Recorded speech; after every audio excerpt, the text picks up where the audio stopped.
The Snowman's Song, a Christmas story.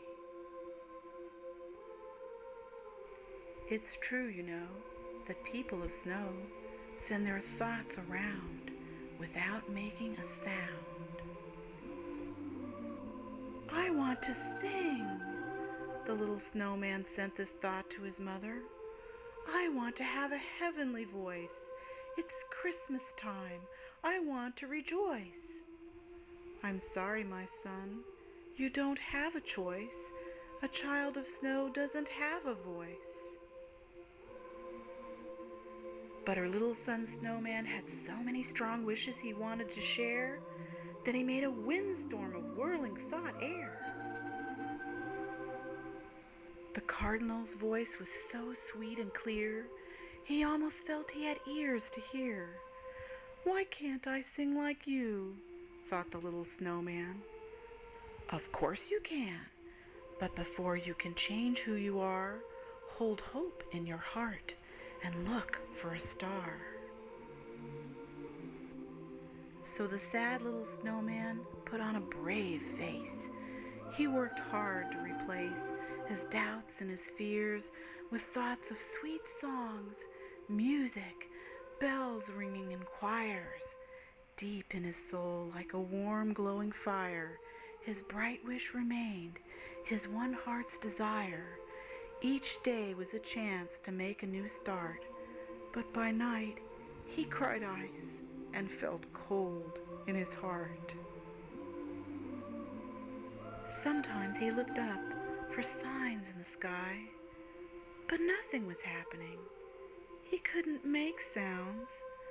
Despite all his wishing, no one seemed aware that deep in the park, in the snow, he was there.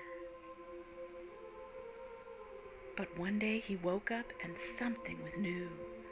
The morning was crisp, the sky was bright blue. He felt powdery footsteps. Mommy, look what I found! A small girl stood near him, then she jumped up and down. For most of the day, she played beside him. She straightened his hat and turned up its brim. She draped her red winter scarf around his round middle. She sang him 3 songs, and she told him a riddle. Then she dangled her store-bought glass beads and charms all over his long carrot nose and both arms. Let's go home, said her mom. We'll come back to play another day. But the little girl didn't want to go home. Her once joyful thoughts took a more somber tone. She ran up to the side of his sad, snowy face and whispered these words, which felt like an embrace. I hear your music, even though you can't speak. And then she leaned over and kissed his cold cheek. He wanted so much to sing just one small note, but nothing would come from his cold, hard snow throat. But something was happening. He just didn't know. For where she had kissed him, she left a warm glow. So the snow melted slightly inside of his face, and the hint of a smile had appeared, just a trace. The night before Christmas was the worst night he'd had. All around there was music. Everyone seemed so glad. He silently stood in his place in the park. His feelings were frozen. His thoughts were so dark. His mother was worried. She felt his despair, and she tried to send comfort to him through the air.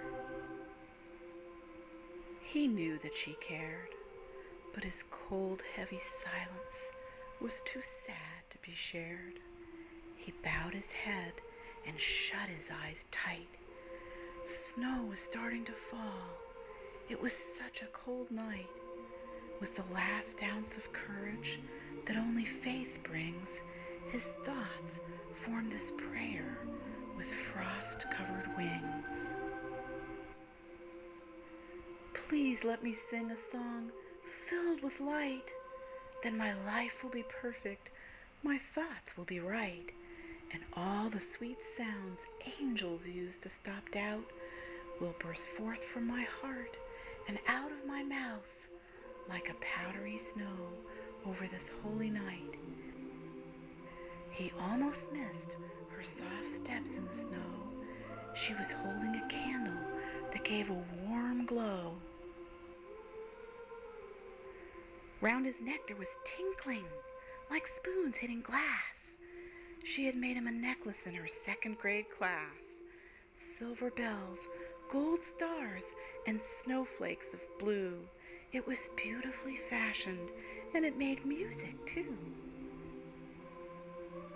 Then the winter wind came with a huge, forceful blast. The tinkling bell necklace swirled round very fast, and all of a sudden his mouth opened wide, and heavenly music flew out from inside. His song was spring rains and violin strings, the fragrance of flowers and hummingbird wings, words of great kindness, the faith in our hymns, the shine in our eyes, and a little girl's whims, more joyful than angels, more peaceful than sleep, filled with longing and prayers and memories to keep.